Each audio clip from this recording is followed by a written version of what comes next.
Doma Sports Talk worldwide with some news from the world of boxing. So y'all know what time it is. You ain't in a rush to get concussed.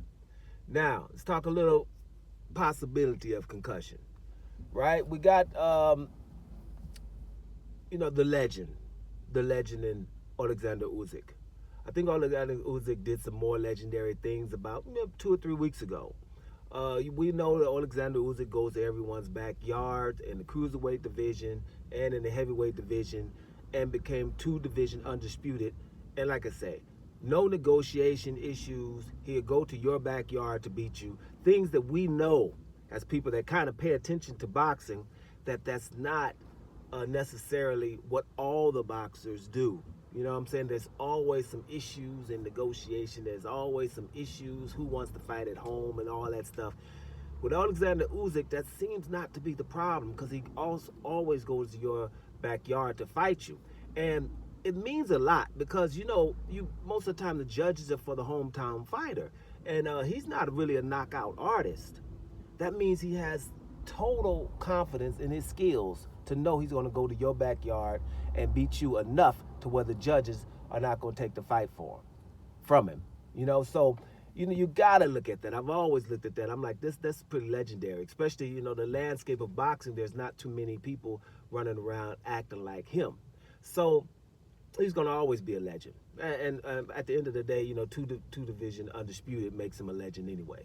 But he did something the last couple of weeks where he's like, he's been coming up. He was a cruiserweight, and the era of the heavyweights, all those guys that he knew that had titles, which would be Tyson Fury, being able to beat him twice, your boy Anthony Joshua, being able to beat him twice. Those guys had championships, and one is missing, and that would be Deontay Wilder, who also was a champion, right? So all these guys, especially Wilder and Joshua, would knock people out. Tyson Fury was supposed to be the most technical and very with defensive acumen, is what was being said about these guys. So from Alexander Usyk's standpoint, he got one to get, right?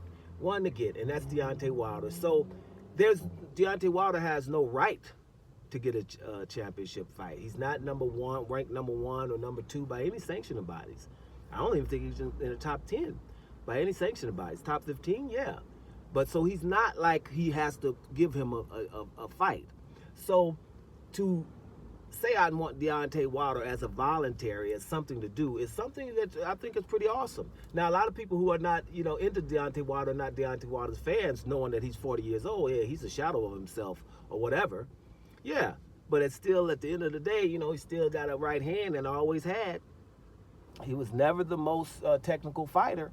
So, it's a risk. So this is what your boy Alexander Usyk has done. Now, I did one video about it, but I just wanted to ask y'all what you think. Now, they've been in negotiation for about 2-3 weeks now, maybe even longer, right? Let's go with 3 weeks. I think those are too long, even though I ain't got nothing to do with it.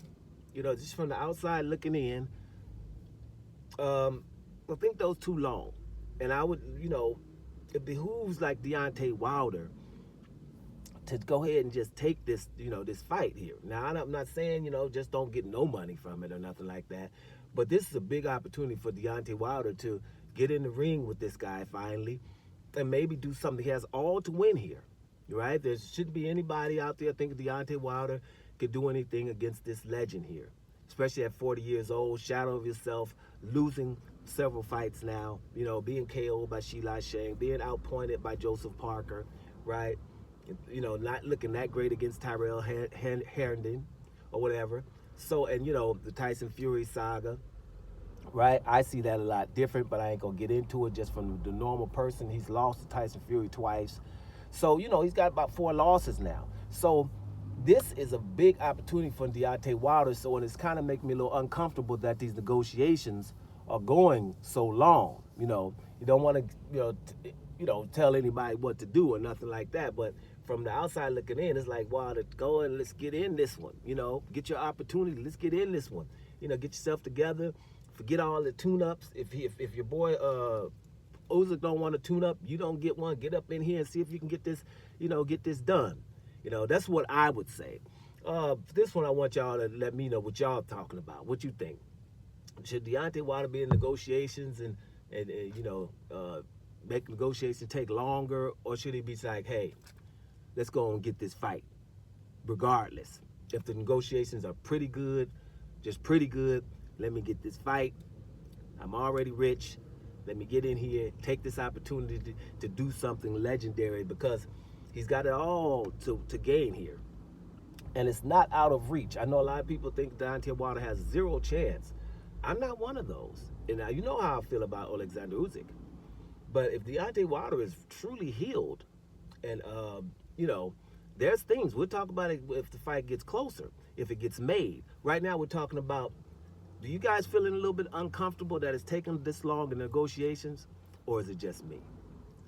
Doma Sports Talk Worldwide, and I'm up out of here, y'all.